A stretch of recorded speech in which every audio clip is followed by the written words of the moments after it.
আসসালামু আলাইকুম ভিউয়ার্স, আমি দেখেন কত সুন্দর একটা কাঁচা কাঁচা ধরনের একটা কুমড়া নিয়েছি। আর এই কুমড়াটা দিয়েই আমি কুমড়ানি বানিয়ে নিব। এটা কাঁচা, এই জাতীয় কাঁচা কুমড়া দিয়েও বানানো যায়, আবার পাকাটা দিয়েও বানানো যায়। আমি এখন কুমড়াটাকে খুব সুন্দর করে কেটে নিচ্ছি। কুমড়াটাকে যে সুন্দর করে কেটে নিচ্ছি, দেখেন কুমড়াটা কাঁচাও না আবার পাকাও না। এই জাতীয় কুমড়াতে কুমড়ানি করাটা খুবই মজা লাগে খেতে। আমি এখন কেটে দেখিয়ে দিচ্ছি। তার এটা কাটার আগে আমি বেসনটাকে সুন্দর করে গুলিয়ে নিচ্ছি।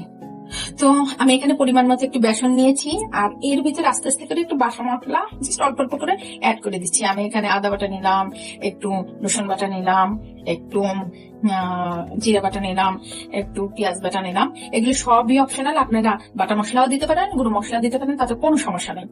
পরিমাণ মতো একটু লবণ নিলাম, একটু হলুদ নিলাম, একটু ধনের গুঁড়ো নিলাম, পরিমাণ মতো একটু গরম মশলা গুঁড়িটা নিলাম। আপনারা শুধু গুঁড়ো মশলাতেও করতে পারেন বেটারটা, আবার কিন্তু বাটা মশলাটাও দিয়ে করতে পারেন। আর একটু গুঁড়ো মরিচটা নিয়ে নিলাম, লাল গুঁড়ো মরিচটা।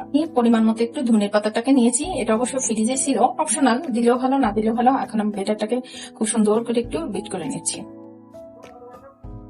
তো দেখেন অলরেডি কিন্তু আমার বেটারটা বিট করা হয়ে গিয়েছে। এখন আমি কুমড়োটাকে দেখেন কত সুন্দর করে দেখেন কুমড়োটাকে খুব সুন্দর করে কেটে নিয়েছি। এখন আমি এর ভিতরে হালকা করে একটু লবণ মেখে দিব, খুব বেশি লবণ দেবো না, জাস্ট হালকা। এভাবে সুন্দর করে হাত দিয়ে আমি লবণটাকে কুমড়োর সাথে মিক্সড করে নিচ্ছি। লবণ দিয়ে দেখেন সুন্দর করে মাখানো হয়ে গেছে। এখন চুলায় চলে যায়, আপনারা চাইলে লবণ দিয়ে 5-10 মিনিট রেস্টে রেখে দিতে পারেন, তাতে সমস্যা নাই। আমি এখন ডাইরেক্টলি চুলায় চলে যাচ্ছি। অলরেডি আমি চুলায় একটা প্যান নিয়েছি। অনেক সময় খুবই সাবধানে করে ভাজতে হবে, অনেক সময় তেলটা দিতে কিন্তু গায়ে চলে আসে। সেটাকে একদম কাছে নিয়ে আমরা দিব, যাতে আমাদের হাতে কোনো তেল না ছিটে আসে। তো দেখেন অলরেডি কুমড়ানি গুলো খুব সুন্দর সুন্দর ফুলে উঠছে। তো এভাবে বাসায় একবার ট্রাই করেন। সামনে যেহেতু রোজা আসতেছে, শুধু আমরা রোজাতেই ভাজা পোড়া খাবো, কারণ যে কোনো টাইমে কিন্তু আমরা ভাত দিয়ে গরম ভাতের সাথে খুব মজা করে কিন্তু এই ভাজা পোড়া গুলো খেতে পারি। তো এইভাবে করে আস্তে আস্তে করে আমি সুন্দর করে মশমশে করে দিয়ে দিচ্ছি। আমার কুমড়ানি গুলো ভাজা হয়ে গিয়েছে, এখন আমি সুন্দর করে তেল ছড়িয়ে দিয়ে দিচ্ছি। এভাবে করে বাকি কুমড়ানি গুলো আমি ভেজে নিচ্ছি।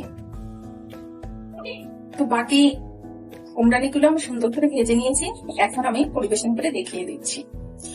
তো অলরেডি কিন্তু আমার কুমড়ানি ভাজা হয়ে গিয়েছে। দেখেন কতটা সুন্দর হয়েছে আর কতটা সফট হয়েছে। তো বাসায় একবার এভাবে ট্রাই করেন, খেতে কিন্তু খুবই মজা লাগবে।